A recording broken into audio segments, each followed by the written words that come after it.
Vice President Harris, former President Trump, both in North Carolina and Wisconsin today, less than a week to go. Both candidates presenting vastly different closing arguments to the country. But first, the campaigns descended into something like a dumpster fire today over garbage comments. So, who's the garbage man around here? Serious question. Trump world is outraged, I mean really outraged, that President Biden said Trump supporters were, quote, garbage, doing a Zoom call with Latino voters. Now, Biden said he meant to say one Trump supporter, you know, the comedian who called Puerto Rico an island of garbage at Madison Square Garden earlier. After that joke, it's worth noting J.D. Vance, Trump's running mate, said he was so over people being so easily offended. Well, wait, there's offense now. Garbage. Oh, my. Who would say such a thing? We're like a garbage can. We're like a garbage can. First time I said it was last night. Gave a speech in Las Vegas. First time I ever said it. I said it, I don't know, it just came out, garbage can. We're like a garbage can for the rest of the world. So I ask again, who's the garbage man around here, and will the refuse of outrage be taken out anytime soon? Nancy Cordes and Libby Cathy join us now. I want to start with Nancy in Madison, Wisconsin, where Vice President Harris is heading next. So for the audience's benefit, Nancy, let's just play it out. Play what the president said and what Vice President Harris said this morning about this garbage issue. Let's listen. They're good, decent, honorable people. The only garbage I see floating out there is his supporters. His demonization is seen as unconscionable, and it's un-American. Let me be clear. I strongly disagree with any criticism of people based on who they vote for. You heard my speech last night and continuously throughout my career. I believe that the work that I do is about representing all the people. Nancy, the vice president referred to, you heard my speech last night. At minimum, this has been an unwelcome distraction for her from what last night was a multi-pronged effort with tens of thousands in attendance to give the closing argument. Right. So unwelcome, Major, not only because we're just 6 days out from an election day and everything is so carefully choreographed over the next week or so, but also because you're right.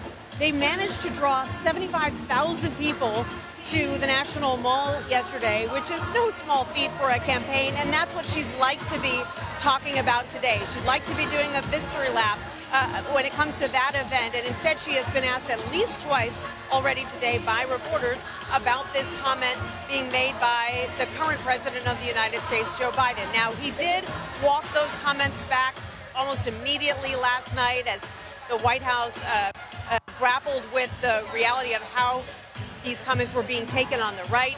He went to social media, or his aides did, and said he was not referring to all Trump supporters when he used that term garbage. He was only referring to one supporter and his comments. And yet, obviously, Republicans have seized on this. The Trump campaign has seized on this in part because it is a convenient distraction from the controversy that has swirled around them for the past few days, having to do with that very same comedian and what he said about Puerto Rico. Now, Nancy, you know as well as I do, possibly better, that things that get reporters excited don't often get grassroots activists or people who attend rallies excited. They're focused on other things. It doesn't sound, from what I can hear behind you, that there's any diminishment of enthusiasm at that rally. No, and this rally hasn't even taken place yet. The people are still streaming in. I've noticed, first of all, take a look behind me. Let me go this way at the sign, Badgers for Harris Walls. This is a rally that is designed to appeal to young voters here in Madison, Wisconsin in particular, and there are a lot of them. Madison, obviously home to the University of Wisconsin Badgers. There are about 50,000 college students in this town. The Harris campaign wants to get as many of them to the polls on Tuesday as possible if it can't get them to early vote. And that's why they're bringing some big names here to this Madison arena, in addition to Kamala Harris, Mumford & Sons, Gracie Abrams, some members of the National are going to be performing here. So it's sort of a rally slash rock concert designed to get young people in this town excited, paying attention, and voting. And Nancy, before I let you go, in the main, does the Harris campaign believe last night is still going to be a moment that they can use in viral ways on social media and use as part of the closing argument, essentially a compressed stump speech, what we heard on the National Mall last night? They already are, Major. We've seen some clips from last night's rally showing up in at least one campaign ad. I anticipate that there will be more. When I looked up, standing there on the ellipse last night, I saw at least 4 drones hovering, capturing the images of this massive crowd stretching from the ellipse all the way to the Jefferson Memorial. And I think you'll see that video showing up on social media, showing up in TV ads over and over again between now and Election Day. Nancy Cordes, thank you very much from Madison, Wisconsin. Want to bring in Libby Cathey now. Libby, control room, right? We're going to Libby? Yes? Okay, there you are. Hello, Libby. Good to see you. Where are you? And give me your sense of the day. Good to see you, Major. I'm in the suburbs of Raleigh, North Carolina. But earlier today, I was in Mount Hill, North Carolina, where we saw former President Donald Trump continue to seize on that comment from President Joe Biden last night. And as you and Nancy just laid out for us, it's up for interpretation what Biden meant there. The Biden White House and Biden himself saying that he was talking about one singular supporter, comedian Tony Hinchcliffe, speaking ahead of Trump at Madison Square Garden when he compared the island of Puerto Rico to a floating island of garbage. That's offended a lot of people. Now, Trump jumping on Biden's comment last night and saying he was talking about all of Trump's supporters when he said that this Trump supporters, where is that apostrophe, but said they were garbage.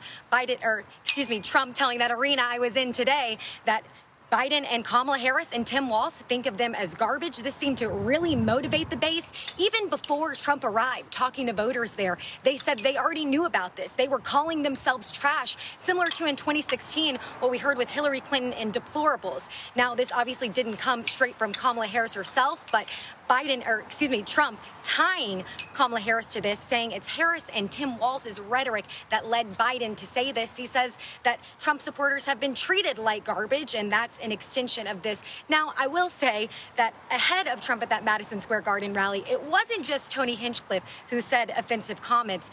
There were other speakers who called Democrats degenerates, who said that they should be slaughtered. So we're definitely seeing an escalation of this rhetoric with 6 days to go. But former President Trump's campaign fundraising off Biden's comment and is not going to let this go, as the controversy is now kind of off them and they're putting it on President Joe Biden, Major.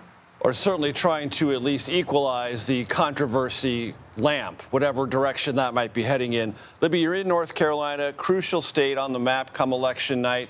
And a couple of months ago, thought to be in the Trump inner circle, safely in their camp. Not so much anymore. Clearly competitive. The former president wouldn't be there if there wasn't some level of concern about putting North Carolina again on the board as he did in 2016 and 2020.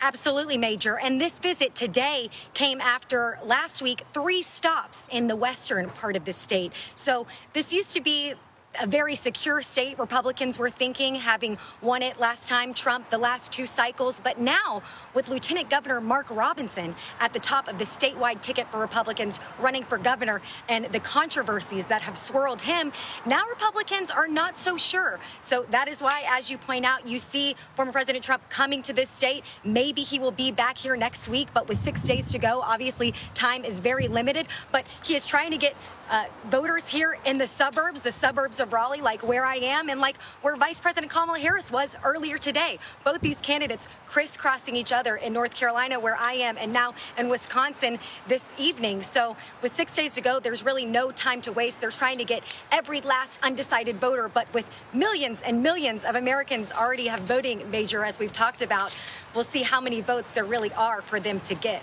But they're going to go after all of them, as we know, Major. They're going to go after every single one of them. Libby Cathey in North Carolina, thank you very, very much. Here's an invitation. Please watch Election Night with CBS News team live from our election headquarters in New York, and with our teams who will be all over the country covering this race. Join us for real-time results, analysis, and exclusive polling. Coverage starts at 4 p.m. Eastern on CBS News 24/7 and at 7 p.m. Eastern on CBS.